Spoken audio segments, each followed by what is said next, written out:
Hello बच्चों, JPIC digital stream में आपका स्वागत है। बच्चों, आज के इस वीडियो में हम क्लास 12 NCERT मैथ की एक्सरसाइज 5.2 के सलूशन के बारे में डिस्कस करने वाले हैं। प्रीवियस वीडियो के माध्यम से मैंने आपको एक्सरसाइज 5.2 के इंट्रोडक्शन के बारे में बताया था और उसमें हमने आपके साथ डिस्कस किया था कि संयुक्त फलनों का अवकलन किस तरीके से किया जाता है, जिसमें हम लोगों ने एक बहुत ही महत्वपूर्ण रूल सीखा था जिसका नाम कहा होता है चेन रूल ऑफ डिफरेंशिएशन। श्रृंखला नियम उसको कहा जाता है। उस नियम का यूज़ करते हुए हम लोग फलनों का अवकलन करते हैं। वहाँ पर बच्चों हमने आपके साथ डिस्कस किया था कि क्लास 11 में ऑलरेडी हम लोग अवकलन करना सीख चुके हैं, लेकिन वहाँ पर हम लोग साधारण फलनों का केवल अवकलन किए थे। यहाँ पर हम लोग संयुक्त फलनों का ही अवकलन करेंगे और उसमें डिफरेंट टाइप्स के मेथड्स को हम लोग सीखेंगे। इसलिए इसमें कई सारी एक्सरसाइज हैं अवकलन की, जिसमें से पहली एक्सरसाइज आज हम लोग डिस्कस करेंगे जो हमारी एक्सरसाइज 5.2।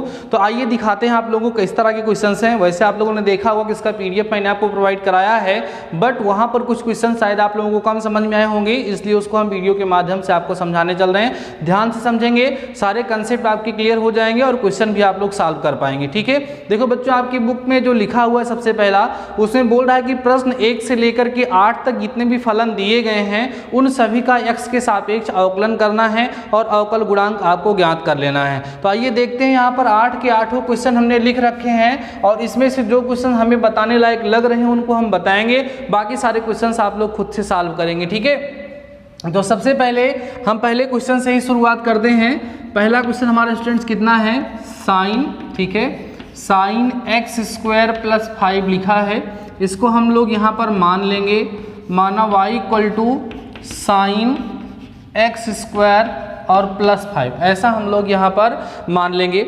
अब अगली प्रोसेस क्या होती है बच्चों, हम लोग सिंपली लिखते हैं x के सापेक्ष अवकलन करने पर, differentiating with respect to x। यहाँ हम क्या लिखेंगे, x के सापेक्ष अवकलन करने पर, अवकलन करने पर x के सापेक्ष अवकलन करोगे तो यहाँ आपको मिलेगा dy/dx = d/dx of sine x² + 5। ठीक है, अब आप चेन रूल ऑफ डिफरेंशिएशन लगाइए। देखो यहाँ पर जो x² + 5 लिखा हुआ है, अगर ये x² + 5 ना होकर के केवल साइन x होता तो साइन x का अवकलन जो है वो cos x हो जाता आसानी से ना। तो साइन x² + 5 है तो इसको आप क्या समझोगे, x, तो साइन x का अवकलन कितना हो जाएगा, cos x। तो यहाँ से आपको मिलेगा बच्चों dy/dx = साइन x², यहाँ पे हो जाएगा cos x² प्लस स्टूडेंट्स कितना 5। लेकिन जिसको हमने अपने मन में माना था उसका हमें फिर से अवकलन करना पड़ेगा, इसलिए नेक्स्ट स्टेप पे हम लिख देंगे d/dx ऑफ x² + 5। क्लियर हो रही है बात, आगे बढ़ते हैं स्टूडेंट्स। यहाँ से आपको मिलेगा dy/dx = cos x² + 5। देन अंदर इसको डिफ्रेंशिएट करेंगे और लिखेंगे d/dx of x² plus d/dx of students यहाँ पे कितना हो जाएगा, 5 हो जाएगा। क्लियर हो रही हैं बातें, चलो करते जाओ। आपको मिलेगा dy/dx = देखो x², यहाँ ध्यान समझो, cos x² + 5। अब इसका डिफ्रेंशिएशन करो, x² कितना होगा 2x और 5 का स्टूडेंट्स कितना हो जाएगा 0। बहुत ही आसानी से आपको समझा रहे हैं, ठीक है, समझते चलिएगा। अब क्या मिलेगा, यहाँ से आपको मिलेगा dy/dx = इस 2x को सामने ले लो बच्चों, 2x यहाँ आ जाएगा और यहाँ बचेगा cos x² + 5। इस तरीके से आपने इस दिए गए फलन का अवकलन किया।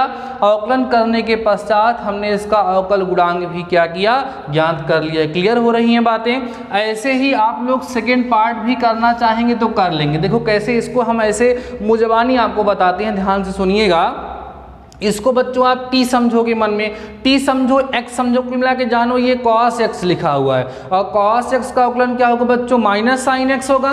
तो cos x का अवकलन माइनस साइन x होगा, लेकिन उसके बाद साइन x का फिर अवकलन कर देंगे, साइन x का cos x हो जाएगा, काम खत्म हो जाएगा। क्लियर हो रही है बात। ऐसे ही आपका ये वाला भी हो जाएगा, पार्ट 3 वाला भी। देखो ध्यान से, इसको कैसे करोगे, यहाँ पे लिखा है साइन ax + b। तो सबसे पहले देखो प्रोसेस यही है कि सबसे पहले इसको आप y के बराबर मान लो, तब करो। करो, या इसको एनसीईआरटी की बुक में fx करके भी लिखा गया है, तो अवकलन करोगे तो f डैश x आ जाता है। आपको सिखाया है हमने क्लास 11 में भी 12th में भी, जैसे y का हम x के सापेक्ष अवकलन करते हैं तो हमें क्या मिलता है, dy बाई dx मिलता है। fx का अवकलन करते हैं तो हमें f डैश x मिलता है, या y का करेंगे तो यहाँ y1 या y डैश से भी इसको दिखाया जाता है। तो अलग अलग नोटेशन यूज होते हैं, तो y मान करके करते हैं तो ज़्यादा आसानी होती है। तो इसको क्या करेंगे बच्चों, y के इक्वल मान लेंगे, y equal to sine ax plus b. अब ये x प्लस बी को आप t समझोगे मन में, तो साइन x हो गया, साइन x का अवकलन क्या होता है, cos x। उसके बाद फिर ax प्लस बी का हम लोग क्या करेंगे, फिर से अवकलन कर लेंगे। ठीक है, तो इस तरीके से क्वेश्चन नंबर फर्स्ट, सेकेंड और थर्ड आसानी से आप लोग सॉल्व कर लेंगे, इसमें दिक्कत नहीं है। अभी आप बच्चों वीडियो को पास करके इसको नोट करिए, देन हम डिस्कस करते हैं क्वेश्चन नंबर 4 के बारे में। Before that pass the video and note down.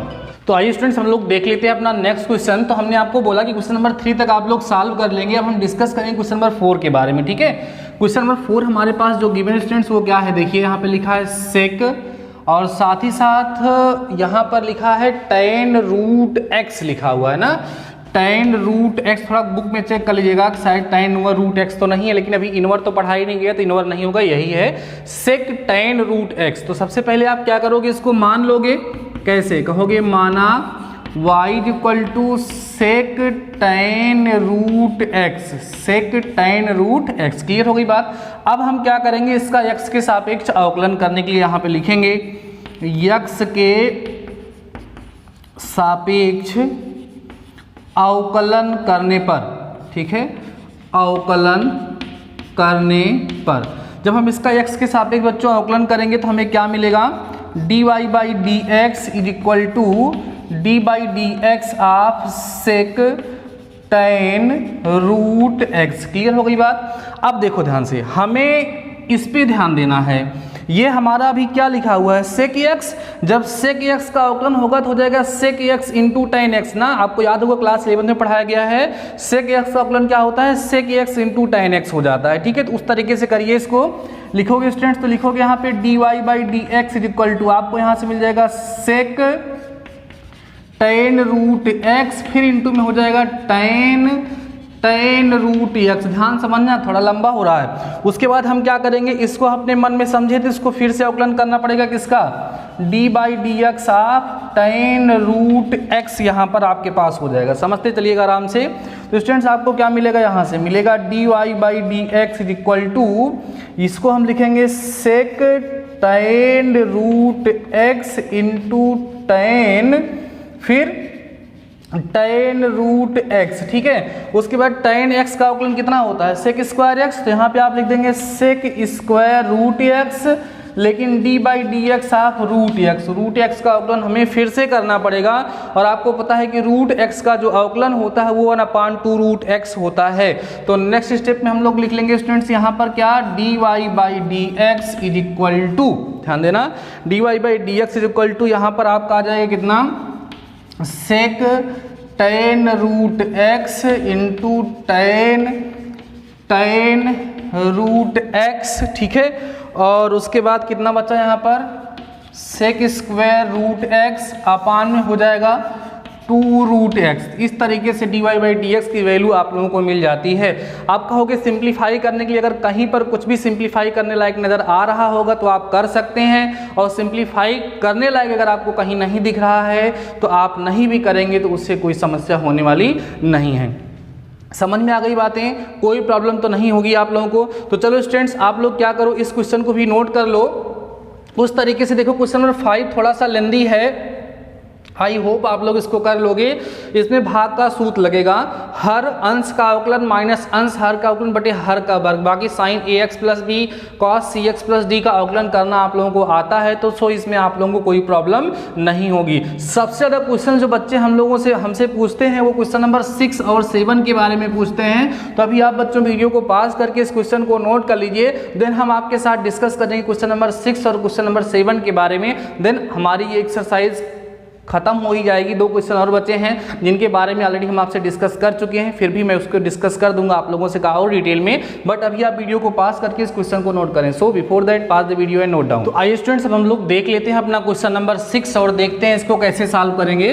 देखिए क्वेश्चन नंबर 6 हमारे सामने लिखा है cos x क्यूब इंटू में, ध्यान देना, cos x cube into sine square x to the power 5 यहाँ पर लिखा हुआ है। तो सबसे पहले हम यहाँ पे मानेंगे, माना y equal to cos x cube into sine x square x to the power 5। देखो तो फलन के अंदर फलन मौजूद है। यहाँ पर क्या करोगे, सबसे पहले आप गुणे का सूत्र लगा करके अवकलन करना स्टार्ट करोगे। हम यहाँ पे लिख देंगे बच्चों क्या, यक्स के सापेक्ष, ध्यान देना थोड़ा सा बड़ा होगा क्वेश्चन, यक्स के सापेक्ष अवकलन करने पर, है ना।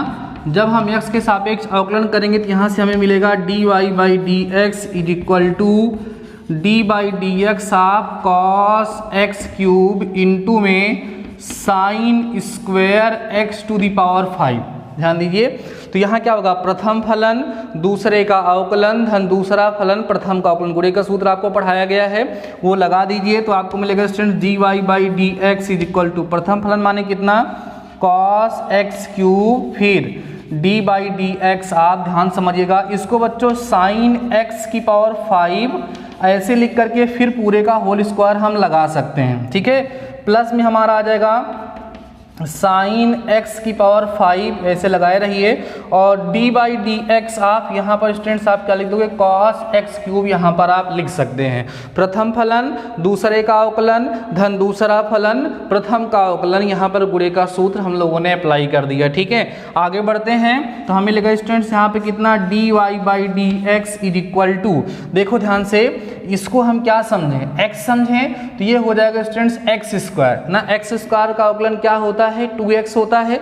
तो यहां पर हम लोग लिख सकते हैं 2 साइन x की पावर 5। ध्यान दो, ये इसको आपको समझना पड़ेगा, x तो हो गया एक्स स्क्वायर, अब एक्स स्क्वायर का अवकलन कितना होता है 2x, तो ही हमने यहाँ पे लिख दिया 2x, और बाकी इसको आप लिख दीजिए ऐसे cos x की पावर 3 ना, cot x की पावर 3 cos x की पावर 3। उसके बाद हम क्या करेंगे, यहाँ लिखेंगे d बाई डी एक्स, आप ध्यान देना यहाँ पर होगा 2 साइन x की पावर 5 और cos x क्यूब, फिर d बाई डी एक्स, आप किसको आपने माना था, इसको यहाँ पर आपको लिखना पड़ेगा साइन x की पावर 5 का फिर से अवकलन, ठीक है। और प्लस यहाँ पर हो जाएगा स्टूडेंट्स कितना, साइन स्क्वायर x की पावर 5 लिखे रहोगे। अब देखो यहाँ पे cos x क्यूब है, इस x क्यूब को t समझोगे तो हो गया cos t का अवकलन माइनस साइन t, यहाँ पर माइनस लगेगा, माइनस साइन x क्यूब आएगा, लेकिन साथ ही साथ d by D x of x cube भी आप लोगों को यहाँ पर मिल जाएगा। क्लियर है बातें, आगे हम लोग डिस्कस करते हैं और इसको डिफ्रेंशिएट करते हैं। देखो आगे करोगे स्टूडेंट्स तो आपको यहाँ से मिलेगा d y by D x is equal to, ध्यान से समझिएगा सभी लोग, यहाँ पे साइन एक्स की पावर 5, फिर से वही काम, ये t हो गया तो साइन एक्स की पावर 5 का अवकलन जब करोगे तो ये कॉस एक्स की पावर 5 हो जाएगा, ठीक है। यहाँ लिखते हैं बाहर लगा के 2 कॉस एक्स की पावर 5 इंटू में साइन x की पावर 5, ठीक है, साइन x की power 5 into cos x cube, ठीक है। उसके बाद लेकिन d by D x of x की पावर 5 का अवकलन बच्चों आपको फिर से करना पड़ेगा। क्लियर है, आगे बढ़िए, माइनस में आप लोग यहाँ पे लिखेंगे कितना, साइन स्क्वायर x की पावर 5, उसके बाद 3x स्क्वायर, यहाँ पे हो जाएगा अवकलन ना इसका, तो यहाँ सामने लिख देते हैं माइनस 3x स्क्वायर, तो हो जाएगा साइन स्क्वायर x की पावर 5। उसके बाद फिर ये आपका जो था क्या, साइन x क्यूब, ये आपका यहाँ पर बच जाएगा। अब देखो ध्यान से, पूरा डिफ्रेंसिएशन कंप्लीट हो चुका है। अगर आप चाहें तो इसको और सिंप्लीफाई कर करके लिख सकते हैं, बस यहीं पर x की पावर 5 का अवकलन और बाकी है, उसको आप लोग कर लेंगे तो आराम से आपको आपका आंसर मिल जाएगा। प्रोसेस आप लोगों को बच्चों समझ में आ गई होगी। x की पावर 5 का अवकलन 5x की पावर 4 हो जाएगा। फिर अगर कहीं कोई ट्रिग्नोमेट्रिक फार्मूले बन रहे हैं तो उनको आप लिख सकते हैं, नहीं तो अगर आप ऐसे भी छोड़ देंगे कि स्टेप और बढ़ा करके x की पावर 5 का अवकलन करके, देन आपका क्वेश्चन 100% करेक्ट होगा, उसमें कहीं कोई प्रॉब्लम नहीं होगी। तो ये क्वेश्चन भी आप लोगों को समझ में आ गया। अब हम लोग देखते हैं बच्चों इसका क्वेश्चन नंबर 7। उसके पहले आप वीडियो को पास करके क्वेश्चन को नोट कर लीजिए, देन हम क्वेश्चन नंबर 7 के बारे में डिस्कस कर लेते हैं। So before that pass the video and note down. ये वाला पार्ट भी हम कर लेते हैं, मिटा तो दिया हमने। क्वेश्चन क्या था, 2 under root 2 under root cot x square इस तरीके से लिखा हुआ है और हमें इसका अवकलन करके अवकल गुणांक ज्ञात करना है। ठीक है बच्चों, वही प्रोसेस सेम टू सेम आप करोगे। कैसे करोगे? कहोगे माना, ध्यान देना, कहेंगे माना y equal to 2 under root cot x square, ऐसा आप मान लेंगे। और क्या लिखेंगे? यक्स के सापेक्ष अवकलन करने पर ना, जब आप x के सापेक्ष अवकलन करेंगे तो आपको क्या मिलेगा? dy by D x is equal to D by D x of 2 under root cot x का स्क्वायर। ठीक है, आपको मिलेगा dy by D x is equal to 2 बाहर हो जाएगा, d by D x of root cot x का square. Okay ना। अब देखो ये रूट के अंदर है, इसको आप रूट एक्स समझोगे। ध्यान दो, क्या समझोगे? रूट एक्स, तो रूट एक्स का अवकलन क्या होता है? 1/2 रूट एक्स, तो वही लिखेंगे हम लोग। इसको लिखेंगे dy by D x is equal to 2 into 1/2 root cot x square, ऐसा हम लोग लिख देंगे। उसके बाद फिर हम लोग लिख देंगे d by D x cot x square, क्योंकि कॉट एक्स स्क्वायर को हमने t समझा था, इसलिए हम लोग कॉट एक्स स्क्वायर का फिर से अवकलन कर देंगे। क्लियर हो गई बात? तो अब देखो यहाँ पर बच्चों ये 2 से 2 कैंसिल हो रहा है ना। कैंसिल होने के बाद आपको यहाँ से मिलेगा dy by D x is equal to 1/अंडर रूट कॉट एक्स स्क्वायर, और इसका हो जाएगा आपका minus cosec square x square, लेकिन फिर से d by D x of X का square, d by D x of X square, क्योंकि यहाँ पर जो एक्स स्क्वायर है उसको आपने t मान करके इसका अवकलन किया था। तो फाइनली आपको क्या मिलेगा? dy by D x is equal to minus cosec square x square upon under root cot x square, उसके बाद एक्स स्क्वायर का अवकलन कितना होगा? 2x हो जाएगा। तो आपको मिलेगा यहाँ से dy by D x is equal to minus 2x then cosec square x square upon root over cot x का स्क्वायर। बातें समझ में आ गई? ये आपको मिल गया। तो हमें यहाँ से dy बाई डी एक्स की वैल्यू मिल गई। बस ऐसे ही आपको इसका डिफ्रेंसिएशन करना था।